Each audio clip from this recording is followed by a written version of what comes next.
Is Jaw's time with the Grizzlies over, or is it time for the Grizzlies to buy in with Jaw as the star? Let's figure it out on this edition of The Nest.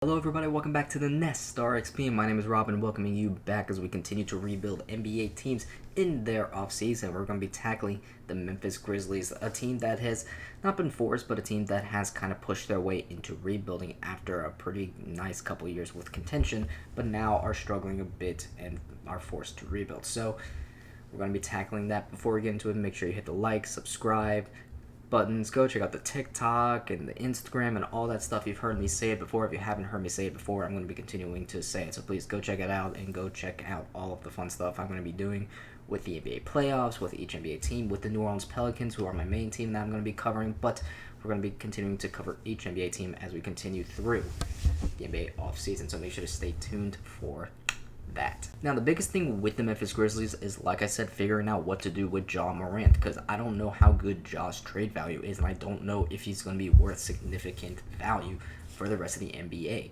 But if you can get significant value out of him, I think that's the key here. And I think there's a couple teams that I could see really making a push to try and get Ja because they just need that guy.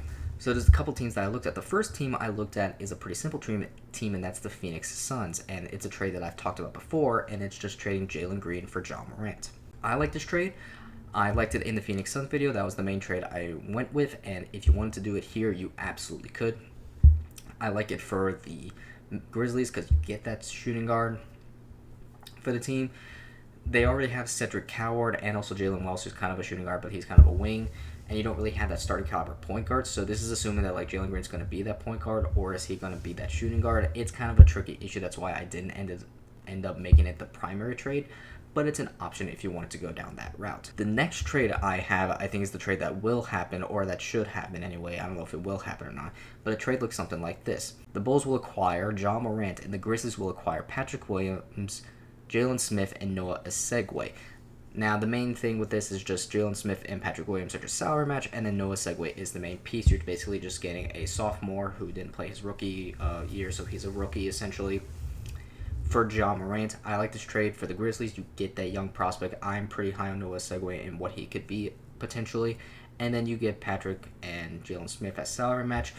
And they can be solid role players, and you can trade them again if you can get someone to acquire Patrick Williams' contract, which he has another terrible contract. But if you wanted to trade him again, you absolutely could. But for now, they're just salary match. Now, this third trade, I'm a huge fan of, but I don't see it happening because it is relatively unrealistic, and I don't see the Hawks, because this is the trade with the Hawks, I don't see the Hawks making a trade like this. I also don't like the fit with Ja and then Jalen Johnson on top of that, because that's two downhill players. But if the Hawks wanted that point guard, I think this could be a good trade for them, and the trade looks something like this.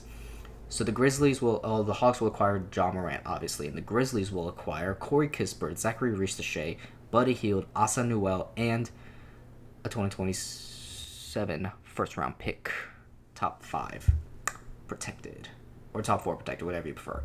Essentially some protections. This is such a weird trade to me because, like I said, I don't think it fits well with Morant and Johnson. And if you're the Grizzlies, I would absolutely take this if I was the Grizzlies, because you get a former number 1 overall pick who's obviously Zachary Riche, who's kind of a meme now, but you also get Asa Newell, who is another young player, and you get those two guys, and you get a first-round pick on top of it. I would do this trade 100 times over if I was the Grizzlies. The issue is I don't see the Hawks doing it because it may be an overpay, and because the team doesn't need another downhill guy like that. So that's why I don't think this trade would happen. And to those of you saying that, oh, well, why don't you just use a different player other than Zachary Riche or Asa Newell? You can't.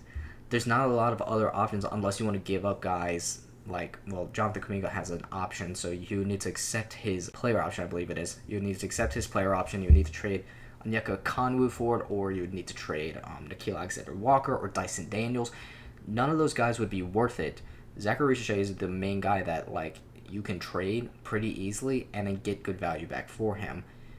But also, when it comes to a buy low type of play, they would be with Ja Morant. So while I love this trade for the Grizzlies, I don't see the Hawks doing it, so which is why I did not make it this main trade. Regardless, though, moving on, I would try and sell high on Ty Jerome. I know he had a pretty good last couple games as the season ended, and you could probably get more value back for him.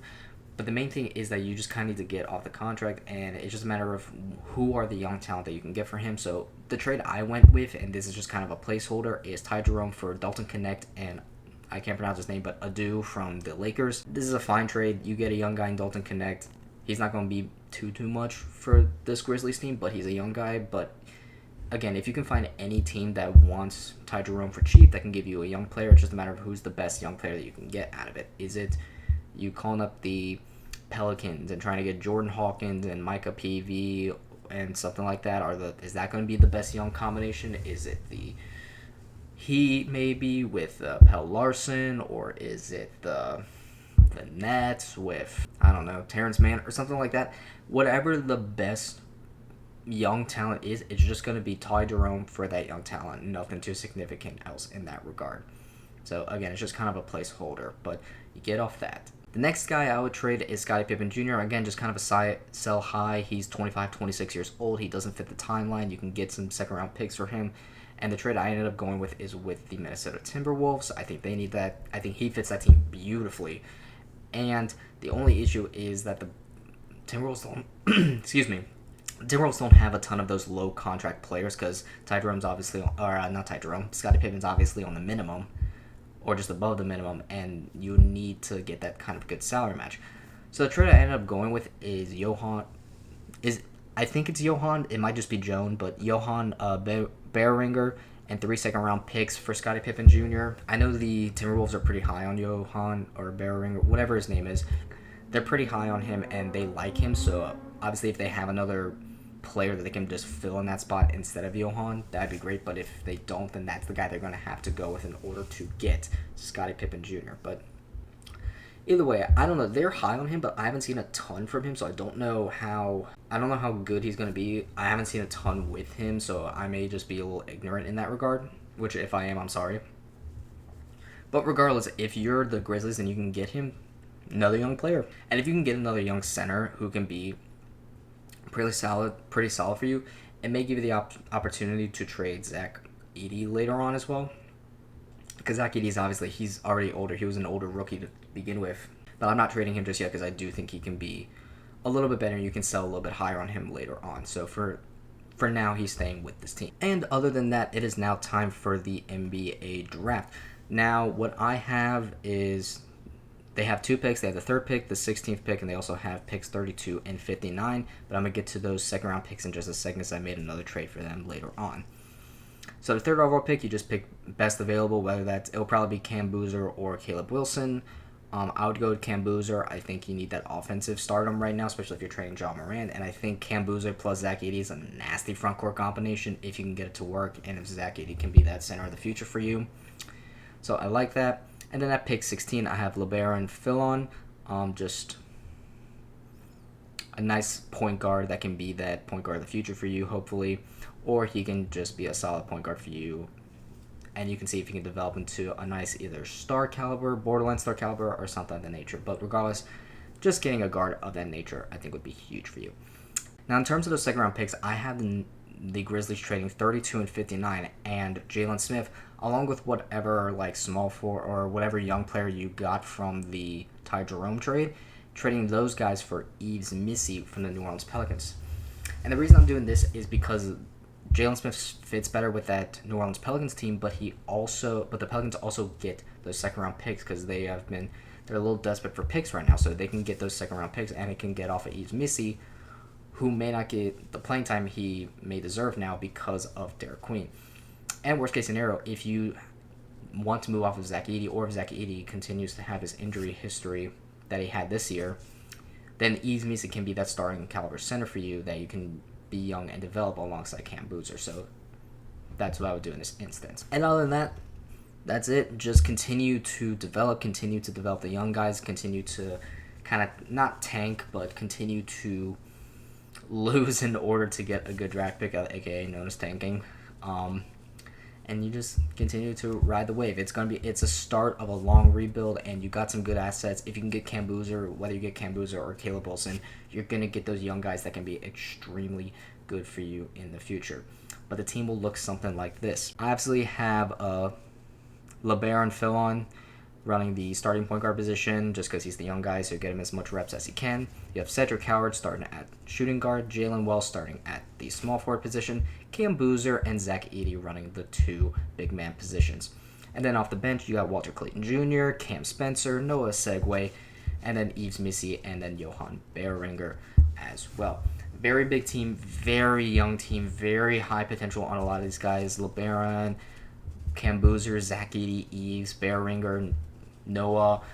So much young potential on this team, and you have a ton of time to make it work. So that's why I think this rebuild works best for them. But let me know what you think down below. There's obviously options for the Grizzlies to try and compete with Ja as well, especially now that they have to pick. They could just keep Ja and then do a Ja and Cam Boozer and Zach Edey trio with Cedric Howard. You can do that. I'm not a fan of that, though. I think they should just trade Ja Morant, but let me know what you think down below. Should they trade Ja Morant? Should they not trade Ja Morant? Should they take Caleb Wilson over Cam Boozer? Should they trade the pick and trade down?